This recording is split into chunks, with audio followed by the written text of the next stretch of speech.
মুসুর ডালের বেসন দিয়ে কাতলা মাছের এই রেসিপিটা যদি বাড়ির সকলকে রান্না করে খাওয়াও বা বাড়িতে কোনো অতিথি আসলে যদি রান্না করে দাও, তাহলে কিন্তু তারা হাত চেটেপুটে খাবে আর বারবার এই রান্নাটার জন্যই রিকোয়েস্ট করবে। তো চলো ভিডিওটা শুরু করে দিই। মাছগুলোকে ভালো করে ধুয়ে জল ঝরিয়ে নিয়েছি। এরপর এগুলোকে ম্যারিনেট করার জন্য পরিমাণ মতো লবণ আর হাফ চা চামচ লঙ্কার গুঁড়ো, হাফ চা চামচ হলুদ গুঁড়ো আর হাফ চা চামচ আদা রসুন বাটা আর একটুখানি লেবুর রস দিয়ে এটা ভালো করে মেখে নিতে হবে। আর এইটা 10 থেকে 15 মিনিট ম্যারিনেট করে রেখে দিতে হবে। 10 থেকে 15 মিনিট ম্যারিনেট করলেই মাছের ভিতরে লবণ ঝালটা ভালোই ঢুকে যাবে। আর যেহেতু মাছের পিসটা অনেকটা মোটা, তাই ভিতরে যদি লবণ ঝালটা না ঢোকে তাহলে কিন্তু খেতে ভালো লাগবে না। মুসুর ডালের বেসন বানানোর জন্য মুসুরির ডাল নিতে হবে, সেটাকে ভালো করে মিক্সিতে বা শিলনোড়াতে বেটে নিতে হবে। আর এটা কিন্তু খুব একটা ফাইন হবে না, এই রকম দানা দানা হলেই হবে। এবার মাছটা 10-15 মিনিট হয়ে গেছে। এগুলোকে এবার আমি মুসুর ডালের যে বেসনটা বানিয়েছি তার মধ্যে কোট করে নেব।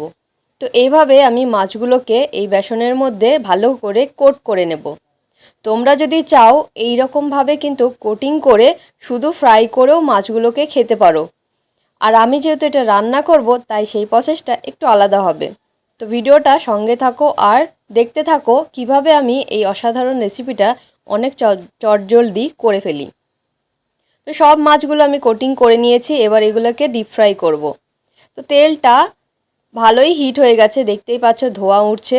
এবার আমি একটু লো ফ্লেম করে দেব, কারণ হাই ফ্লেমে আমি মাছগুলো ভাজবো না, তাহলে কিন্তু তাড়াতাড়ি উপরটা পুড়ে যাবে। তো আমি লো ফ্লেম করে উল্টে পাল্টে মাছগুলোকে ভেজে নেব, যাতে ভিতর পর্যন্ত মাছগুলো ভাজা হয়ে যায়।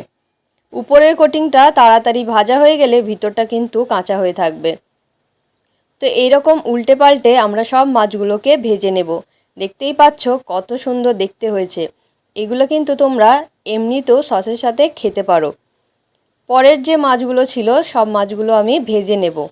আর এই অসাধারণ রান্নাটি একবার তোমরা বাড়িতে করে দেখো, আশা করব খুব ভালো লাগবে।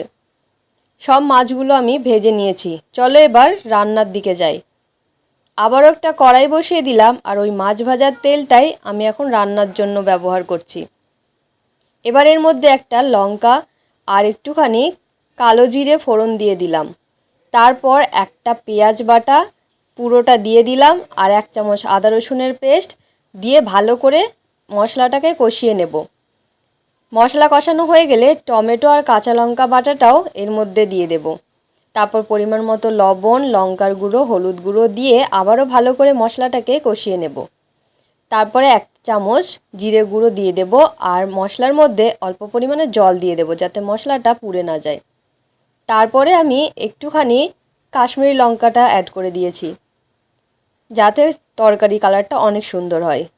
তারপর মশলাটা কষা হয়ে গেলে আবারও একটুখানি জল দিয়ে আবারও নাড়াচাড়া করে নেব, আর ভেজে রাখা সব মাছগুলো এর মধ্যে দিয়ে দেব।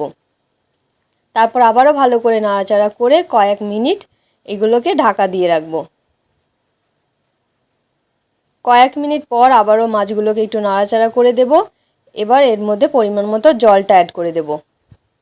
তোমরা চাইলে এটা কিন্তু ঘন বা গ্রেভিভাবেও রান্না করতে পারো, আবার এটা চাইলেও কিন্তু ঝোল মতো করেও রান্না করতে পারো। আমি এখানে পরিমাণ মতো জল দিয়েছি, যেহেতু আমাদের বাড়িতে অনেকগুলো লোক আছে, তাই সেই রকমভাবে আমি রান্না করছি।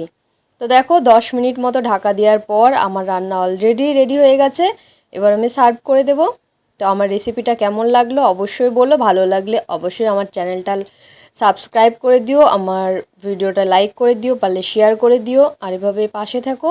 দেখা হবে নতুন আবার কোনো একটা ভিডিওর সাথে। ততক্ষণ সবাই ভালো থেকো, সুস্থ থেকো। আর যদি রেসিপিটা ট্রাই করে থাকো তাহলে অবশ্যই কমেন্ট করে জানিও।